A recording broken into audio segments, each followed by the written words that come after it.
अगर आप में मुसीबतों से लड़ने की ताकत है तो आप जीत जाओगे। आप जीतते हैं तो आप लीड कर सकते हो, लेकिन अगर आप हारते हो तो आप मार्गदर्शन जरूर कर सकते हो। नमस्कार दोस्तों, मैं हूं आर डी प्रजापति और स्वागत करता हूं आप सबका स्टूडियो न्यू यूट्यूब चैनल के आज 1 अगस्त 2020 के करंट अफेयर्स के वीडियो में।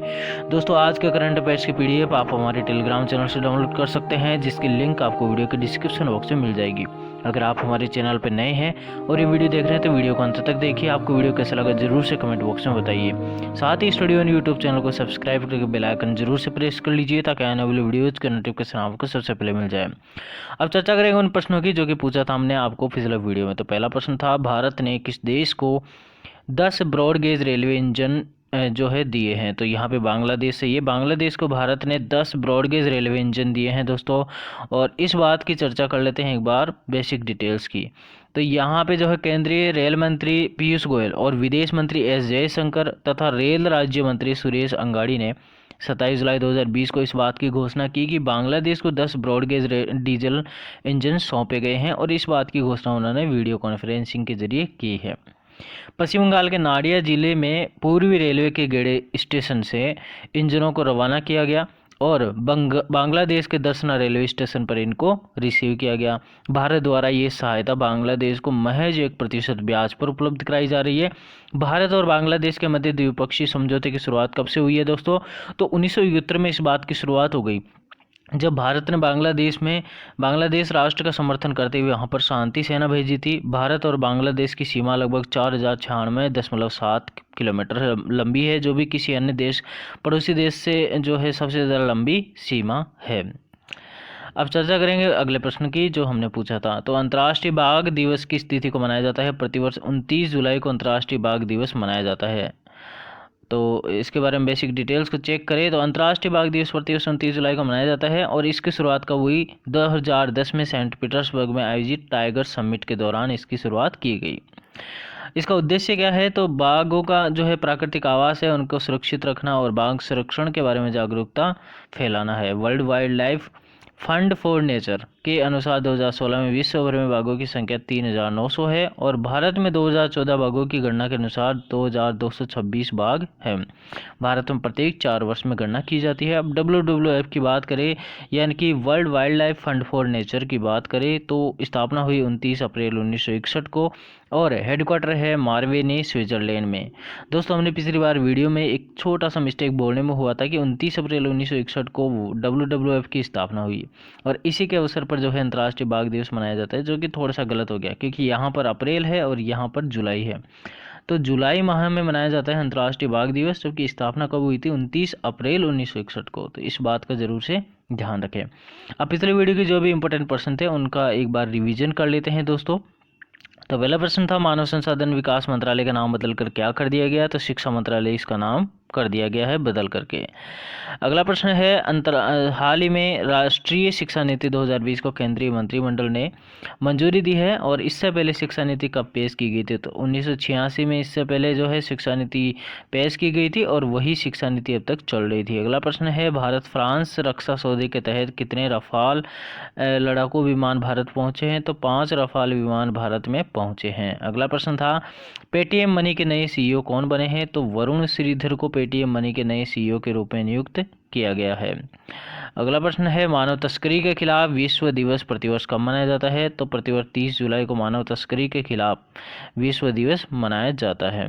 अगला प्रश्न है, भारत के किस मंत्रालय द्वारा नॉलेज रिसोर्स सेंटर नेटवर्क का शुभारंभ किया गया है? तो पृथ्वी विज्ञान मंत्रालय द्वारा भारत में जो है नॉलेज रिसोर्स सेंटर नेटवर्क का शुभारंभ किया गया है। अगला प्रश्न है, हाल ही में अर्चना सोरेंग को संयुक्त राष्ट्र के महासचिव के अपने नए सलाहकार ग्रुप में शामिल किया गया है। तो वह किस राज्य से संबंध रखती है? वह ओडिशा की है और उनको जो है संयुक्त राष्ट्र के जो महासचिव है एंटोनियो गुटेरेस, उनका एक सलाहकार ग्रुप है, उसमें उनको शामिल किया गया है। अगला प्रश्न है, दुनिया की पहली विद्युतीकरण सुरंग का निर्माण कहाँ पर किया जा रहा है? तो हरियाणा में किया जा रहा है दोस्तों, दुनिया की पहली विद्युतीकरण सुरंग का निर्माण।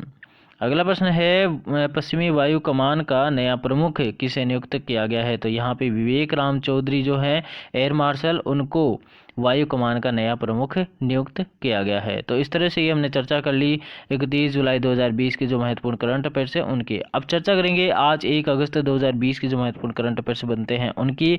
और उससे पहले हम बोलेंगे कि स्टूडियो यूट्यूब चैनल को अभी तक आपने सब्सक्राइब नहीं किया है तो पहले जाकर सब्सक्राइब कर लीजिए और बेल आइकन भी प्रेस कर लीजिए। अब आज का जो पहला प्रश्न है वो है प्रधानमंत्री नरेंद्र मोदी का निजी सचिव किसे नियुक्त किया गया है? तो यहाँ पे पहला ऑप्शन सही है, हार्दिक सतीश चंद्र शाह को नरेंद्र मोदी का निजी सचिव नियुक्त किया गया है। और इसके बारे में बेसिक डिटेल्स की चेक करें तो गुजरात के डर के ये IAS अधिकारी हैं 2010 बैच के और इनका नाम है हार्दिक सतीश चंद्र शाह है, जिनको प्रधानमंत्री नरेंद्र मोदी का निजी सचिव नियुक्त किया गया है। और वह वर्तमान में क्या है, निजी सचिव राजीव टोपनो की जगह लेंगे। कैबिनेट की अपॉइंटमेंट कमेटी ने जो है इस नियुक्ति को मंजूरी दे दी और फिलहाल प्रधानमंत्री कार्यालय में ये डिप्टी सेक्रेटरी के पद पर कार्यरत है।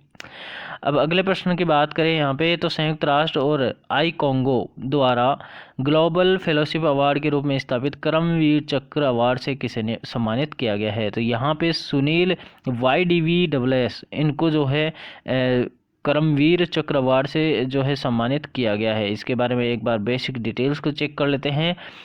तो IIT दिल्ली में आयोजित रेक्स लाइव यानी कि REXLIVE प्रोग्राम में संयुक्त राष्ट्र और इंटरनेशनल कंप्रेशन ऑफ NGO यानी आई कॉन्गो द्वारा ग्लोबल फेलोशिप अवार्ड के रूप में स्थापित कर्मवीर चक्र से SS मोटिवेशन के संस्थापक सुनील YDVSS को सम्मानित किया गया है। अब सुनील जी क्या है कि SS मोटिवेशन के संस्थापक है और इन्होंने टेलीग्राम पर जो है एक SS मोटिवेशन नाम से चैनल बना रखा है और जिसके माध्यम से वो क्या करते हैं, समाज को जो है जागरूक करते रहते हैं और सामाजिक बातें पोस्ट करते रहते हैं और समाज में उनका जो अथक प्रयास है, योगदान है और उसी के चलते उनको ये पुरस्कार दिया गया है। पिछले वर्ष भी उन्होंने कुछ पुरस्कार जीते हैं जैसे कि राष्ट्र प्रेरणा, iconic personality of India, incredible India icon और ह्यूमैनिटेरियन एक्सीलेंस। तो इस तरह से उन्होंने कई अवार्ड जीते हैं। कर्मवीर चक्र पुरस्कार जो है पूर्व राष्ट्रपति डॉक्टर APJ अब्दुल कलाम के सम्मान का एक प्रतीक है और यह वैश्विक पुरस्कार उन लोगों को दिया जाता है जो साहस दिखाते हुए, परिवर्तन के पहल करते हुए और कम यात्रा वाले जीवन पथों पर चलते हुए समाज में योगदान करते हैं। अगला प्रश्न है अंतर्राष्ट्रीय मुद्रा कोष IMF ने किस देश के लिए कोविड-19 ऋण के रूप में 4.3 बिलियन डॉलर मंजूर किया है? तो यहाँ पे दक्षिण अफ्रीका सही है दोस्तों। दक्षिण अफ्रीका के लिए अंतर्राष्ट्रीय मुद्रा कोष ने कोविड-19 से जो आर्थिक व्यवस्था खराब हुई है उसको सुधार के लिए 4.3 बिलियन डॉलर को मंजूर किया है। और इस बारे में चर्चा करें तो अंतर्राष्ट्रीय मुद्रा कोष यानी कि इंटरनेशनल मॉनेटरी फंड ने दक्षिण अफ्रीका में आपातकालीन सेवाओं के लिए 4.3 बिलियन अमेरिकी डॉलर के ऋण को मंजूरी दी है और ये राशि विश्व में किसी भी देश को कोरोना वायरस महामारी से लड़ने के लिए दी गई राशि या मंजूर की गई राशि से सबसे ज़्यादा है। और ये राशि कोविड-19 से प्रभावित हुई आर्थिक स्थिति और आर्थिक प्रभाव को संबोधित करने में प्राधिकारी के प्रयासों यानी कि सपोर्ट द अथॉरिटीज़ का समर्थन करने के लिए दी गई है। IMF की बात करें इंटरनेशनल मॉनेटरी फंड की तो वाशिंगटन संयुक्त राज्य अमेरिका में इसका हेडक्वार्टर है और MD है क्रिस्टिलिना जॉर्जिया और अर्थशास्त्री है गीता गोपीनाथ और सदस्य देश है IMF के 189 देश। दक्षिण अफ्रीका की बात करें तो राजधानी केप टाउन, प्रिटोरिया और ब्लॉमफोर्टेन, तो ये इनके दक्षिण अफ्रीका की 3 राजधानी हैं। मुद्रा है दक्षिण अफ्रीकी रैंड और राष्ट्रपति है सिरिल रामाफोसा। अगला प्रश्न है किस देश के तेज गेंदबाज काजी अनिक इस्लाम पर राष्ट्रीय क्रिकेट बोर्ड द्वारा डोप टेस्ट में फेल होने के कारण प्रतिबंध लगा दिया गया? तो ये बांग्लादेश के प्लेयर हैं और इन पर डोप टेस्ट फेल होने के कारण प्रतिबंध लगा दिया गया है। और ये तेज गेंदबाज है काजी अनिक इस्लाम और इनको जो है 2 साल के लिए प्रतिबंध लगा दिया गया। 2018 में एक डोप टेस्ट में ये फेल हो गए थे। 2018 में काजी ने अंडर 19 यानी कि 19 वर्ष के भीतर जो विश्व कप हुआ बांग्लादेश में, तो उसमें सबसे ज़्यादा विकेट लेने वाले खिलाड़ी बने थे और उसी वर्ष उनका एक राष्ट्रीय क्रिकेट लीग के दौरान प्रतिबंधित पदार्थ मेथाम्फेटामाइन का टेस्ट पॉजिटिव आया था और उसी के कारण जो है उनको प्रतिबंधित किया गया है। और ये प्रतिबंध जो है 8 फरवरी 2019 से लागू हो जाएगा। अगला प्रश्न है बहुत ज़रूरी है नामक फसल अभियान किस इंश्योरेंस कंपनी द्वारा शुरू किया गया? तो यहाँ पे भारतीय एक्साइज जनरल इंश्योरेंस कंपनी द्वारा यह अभियान शुरू किया गया है जिसका नाम है बहुत ज़रूरी है। भारतीय एक्साइज जनरल इंश्योरेंस ने किसानों के लिए अपनी उपज सुरक्षा और वित्तीय सुरक्षा के बारे में उन्हें प्रोत्साहित करने के लिए महाराष्ट्र और कर्नाटक में बहुत जरूरी है नामक एक फसल बीमा अभियान शुरू किया। और इसमें महाराष्ट्र के अहमदनगर, नासिक, चंद्रपुर, सोलापुर, जलगांव, सतारा और कर्नाटक का धारवाड़, मैसूर और कोडागू शामिल है। भारतीय एक्साइज जनरल इंश्योरेंस महाराष्ट्र और कर्नाटक में प्रधानमंत्री फसल बीमा योजना यानी कि PMFBY के तहत 3 साल की अवधि के लिए किसानों को बीमा सुनिश्चित करेगी। अगला प्रश्न है, अंतर्राष्ट्रीय मित्रता दिवस कब मनाया जाता है? तो प्रति वर्ष जो है 30 जुलाई को अंतर्राष्ट्रीय मित्रता दिवस मनाया जाता है। और इस बारे में चर्चा करें तो 30 जुलाई को अंतर्राष्ट्रीय स्तर पर यह मित्रता दिवस मनाया जाता है। यह दिन जीवन में दोस्तों और दोस्ती के महत्व को चिन्हित करने के लिए मनाया जाता है। यह दिन उस भूमिका की भी वकालत करता है जो दुनिया भर में कई संस्कृतियों में शांति को बढ़ावा देने के लिए ही दोस्ती निभाती है।